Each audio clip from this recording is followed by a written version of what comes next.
Chers amis, shalom uvracha. Alors nous avons ici encore une fois, cette fois-ci, une question anonyme qui est assez délicate. Mon mari est en train de tout lâcher. Actuellement, mon mari traverse une très très grande crise de remise en question où il se sent médiocre dans tout, à travers de son travail, où il ne s'épanouit pas, avec ses enfants et moi-même. Comme on ne roule pas dans l'or, etc. Donc c'est une personne, des gens qui sont un petit peu, d'accord, et qu'on a du mal à joindre les bouts de bout, d'accord. Il se dévalorise tout le temps en disant qu'il n'arrive pas à nous faire vivre comme il le faudrait. Mais le pire, c'est qu'alors il était très tourné vers la Torah, l'Etfila, etc., etc., etc. Et donc aujourd'hui, il a commencé il a complètement arrêté, même d'aller à la choule, même de prier dans une synagogue, etc., etc. J'ai même dû me disputer avec lui pour qu'il reprenne le chemin de la synagogue, au moins le Shabbat. Donc, on va essayer d'écrire de ce qui s'est passé. Je ne sais plus vers qui me tourner. J'ai mal de le voir comme ça. Il tient un discours continuellement que même la Torah ne l'a pas rendu meilleur, etc., etc. Alors, de quoi on parle ici? Et je pense que c'est un problème qui peut surgir, d'accord, dans plusieurs couples, d'accord, suite à mon expérience. On parle ici d'un couple que le mari était vraiment porté vers la Torah et les mitzvot. Il pratiquait la Torah et les mitzvot. Il vit une famille qui vit quand même assez modestement, donc ils n'ont pas vraiment des grands moyens financiers. Et voilà qu'à un moment donné, il y a quelque chose qui se passe. Le mari tombe en crise, il commence à tout lâcher. Il commence à se relâcher de son étude de Torah et ses mitzvot, etc. La prière et tout. Et en plus de ça, le fait en sorte qu'il se remet en question vis-à-vis de ses enfants, vis-à-vis de sa femme, vis-à-vis de tout. Et ça pose un grand problème. Alors, c'est sûr que, vous savez, c'est comme une espèce de cette remise en question, on appelle ça cette crise d'adolescence, d'accord? Il peut y avoir cette crise, en général, c'est une crise qui est une chose qui est tout à fait normale, d'accord? Comme qu'on appelle, vous savez, que la première crise d'un enfant, c'est 14-18, c'est comme la Première Guerre mondiale. La deuxième, c'est comme la Deuxième Guerre mondiale 39-45. À peu près, c'est ces âges-là de remise en question. En vérité, qu'est-ce qui se passe? Alors, il faut se comprendre une chose, c'est que on va essayer d'abord de répondre à la question, c'est que je m'adresse à cette jeune femme, à cette femme qui est vraiment désespérée de voir son mari qui est en train de tout lâcher, etc. Mais en vérité, je pense qu'il y a eu un manque d'admiration de ta part vis-à-vis de ton mari. Ça veut dire quoi? Ça veut dire que un homme, il a besoin d'être admiré par sa femme. Un homme a besoin d'avoir de la reconnaissance, c'est-à-dire d'être admiré par sa femme, d'être reconnu pour une personne qui est exceptionnelle devant sa femme. Il a besoin d'être admiré par la parnassa qu'il apporte. Il a besoin d'être admiré par tous les efforts qu'il fait. Il a besoin d'être admiré par sa connaissance. Il a besoin d'être admiré pour ce qu'il fait. Et quand une femme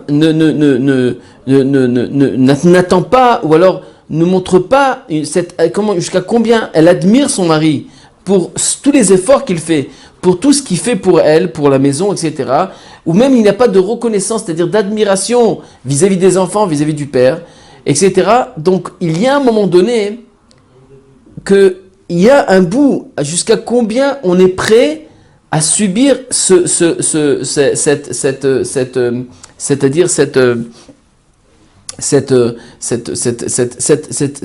guerre, cette bataille.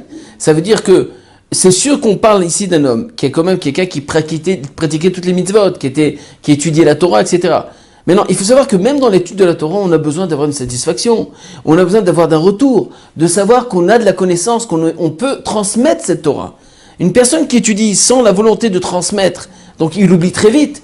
Donc après, qu'est-ce qui se passe? C'est qu'il devient presque ignorant au niveau de sa étude. On lui pose des questions, on voit qu'il n'arrive pas à reconnaître. Même les mitzvot, il ne voit pas qu'il y ait quelque chose d'exceptionnel. Donc c'est un très très grand travail. Et sachez, Rabotai, que les femmes ont un très très très grand rôle à ce niveau-là. À savoir que si mon mari il étudie la Torah, si mon mari il est avrer, si mon mari il est dans un kollel, et bien qu'il ne m'apporte pas une parnassa, il ne m'apporte pas des millions et des milliards et de l'argent, etc., c'est pas évident pour quelqu'un qui étudie la Torah, parce qu'ils sont payés très modestement, d'accord? Bon, c'est vrai que c'est pas une paye, c'est uniquement comment dirais-je, une certaine bourse qu'il reçoit pour subvenir un petit peu à ses besoins minimaux, mais il faut savoir que justement, parce qu'il est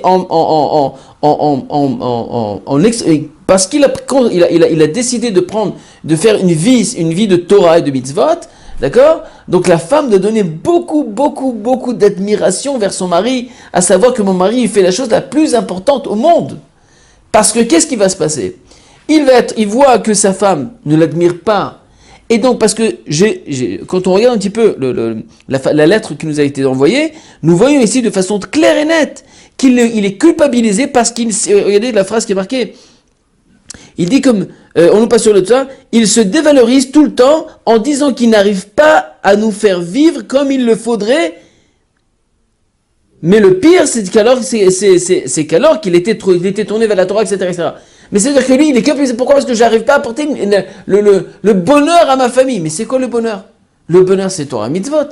Ça veut dire qu'il y a ici un problème dans toute la hashkafa de la maison.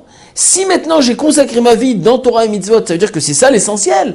Je n'apporte rien, mais j'apporte énormément. Parce que le monde entier repose sur ma pratique de mitzvah et de Torah et de mitzvot.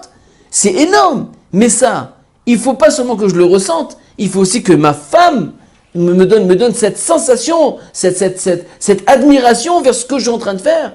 J'étudie, même pour aucune raison, ni pour devenir rabbin, ni pour devenir rien du tout. J'étudie, même le fait d'étudier dans un collège, le fait d'aller dans un cours de Torah.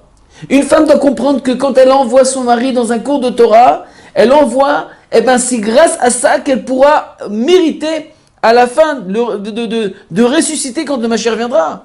Tout l'olam haba d'une femme dépend de justement quand elle envoie ses enfants au Talmud Torah et quand elle attend son mari quand il revient du collège, quand il revient du Shiur Torah. Même si quelqu'un qui travaille, elle va pas. Si une femme elle empêche son mari d'évoluer spirituellement, elle n'ira pas au Gan Eden. C'est pas parce qu'il n'a pas une bonne parnassa que tout va bien se passer. Mais non, je ne dis pas qu'il ne faut pas apporter une parnassa, chas v'shalom. Mais il faut comprendre, il faut donner l'accent. Donc si un homme il arrive à un certain âge et qu'il voit que même tout ce qu'il a fait ne vaut rien vis-à-vis des yeux de sa femme, donc quel va être l'argument? Je n'ai pas pu rien t'apporter, ça veut dire que je ne vaux rien. C'est-à-dire que l'étude de ma Torah ne t'apporte rien, puisque il a dû l'entendre ou alors le sentir vis-à-vis de sa femme. Et il a l'impression qu'il n'est pas capable, qu'il ne vaut rien du tout. Et donc c'est à la femme de lui donner cet argacha, ce sentiment, de valoriser son mari et de lui donner beaucoup d'importance. Et donc dans toutes ces années, c'est très simple. Si une personne arrive à ce stade-là, c'est pas une question ni de thérapeute, ni d'apporter un psychologue, ça n'a rien à voir avec ça. Il faut lui redonner la valeur qui lui est due. Une personne qui a étudié, qui a pratiqué la Torah, c'est la chose la plus importante dans le monde. Et ça, il faut le savoir. Plus important que n'importe quel poste qu'il peut y avoir dans la société. Mieux qu'un président, qu'un roi, de n'importe quoi. Le chacham, il est adif minavi, chacham adif mimalech. Le chacham, c'est le talmid chacham, c'est quoi? C'est quoi un talmid chacham? Un talmid chacham, c'est quoi? Il y a un talmid, il y a un chacham. Le talmid, c'est un étudiant. Le chacham, c'est quoi? C'est quelqu'un qui a la connaissance. Mais le talmid chacham, c'est le sommet, parce que il reste toujours talmid. C'est un étudiant qui a la connaissance. Il étudie toujours, sans arrêt. Et ça s'appelle un talmid chacham. Donc ça veut dire que si on voit que le mari, il a délaissé tout ça, c'est tout simplement rabotage, lui il se remet en question, mais il faut que la femme aussi se remette en question, à savoir que peut-être j'ai négligé justement cette admiration vis-à-vis de mon rôle, vis-à-vis de mon mari. Le rôle d'une femme dans la maison, c'est d'admirer, c'est de donner du kavod, du respect à son mari. Et donc c'est une chose qui est très très importante à ne jamais à prendre de façon il faut prendre en grande considération, d'accord, et cette responsabilité. Une femme a besoin, le mari a besoin de sentir qu'une femme l'admire, qu'une femme lui donne beaucoup de respect. Et donc s'il arrive à ce stade-là, c'est qu'il y a un manque de respect. Alors c'est vrai qu'à la fin on arrive à une situation de dire ah mais il va plus à la synagogue, mais c'est normal. Qu'est-ce qu'il va à la synagogue puisqu'il voit pas en toi tu es tellement heureuse qu'il parte à la synagogue. Alors aujourd'hui, ça t'embête parce que tu sens que la maison est en train de se déstabiliser. Si on parle maintenant d'un foyer qui était quand même assez religieux, alors c'est vrai quand le mari il commence un petit peu à descendre, c'est le balagan il commence. Donc ça veut dire à Botar encore une fois, si on veut récupérer la situation de ce cas-là, tout simplement, il faut maintenant une puissance. En puissance 10, 1000, je ne sais pas, tous les faites des stratégies. Une femme, elle est capable de remonter son mari. Elle est capable de lui donner l'importance, de lui donner du courage. De lui dire, mon chéri, je t'aime, tu es un grand tzaddik, je sais que tu es un tzaddik, je te crois, etc., etc. Et de le remonter. Et d'autant plus, de comprendre la situation. Et de lui redonner cette envie, cette envie de... Maintenant, si c'est difficile pour toi de le faire, essaie de le faire à travers un rav, à travers une personne qui le connaît très bien, essaie de l'encourager, etc., pour lui redonner justement la valeur qu'il mérite.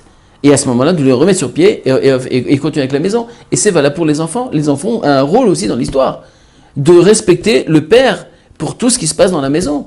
Le respect est très important pour lui donner de la valeur. Alors imaginez, si déjà dans le travail, il n'a pas de satisfaction, il n'y a pas de parnassa. Dans son limoud, il n'y a pas de parnassa, il n'y a pas de satisfaction. Dans les mitzvot, il ne reçoit rien. Et en plus, même sa famille, qui est proche, ses enfants et sa femme, ne respectent pas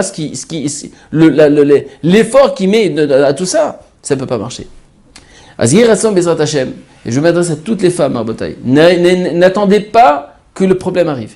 Faites tout pour donner justement la valeur au mari, pour que le mari se sente qu'il a beaucoup fait et que jamais arrive cette remise en question dans le sens que, en vérité, j'ai rien et je vaux rien. Au contraire, je vaux beaucoup. Ma femme m'admire, elle sait que je suis quelqu'un d'exceptionnel et ça me suffit. En sachant que si un homme, s'il sait que ses enfants et sa femme l'admirent et lui donnent de l'importance, il n'y a aucune raison qu'une personne, à la fin du compte, se dise « Ah, mais je vaux rien » et tombe en dépression, etc. Pourquoi ? Parce qu'il est admiré par ses proches, par les personnes les plus proches à lui dans sa vie. Qui est sa femme et ses enfants. Azir Razor Bezrat Hashem, avec tous ces conseils-là, que vous ayez le mérite, Bezrat Hashem, de revoir la lumière dans vos maisons et d'encourager dans les vraies valeurs de la Torah. À la prochaine fois.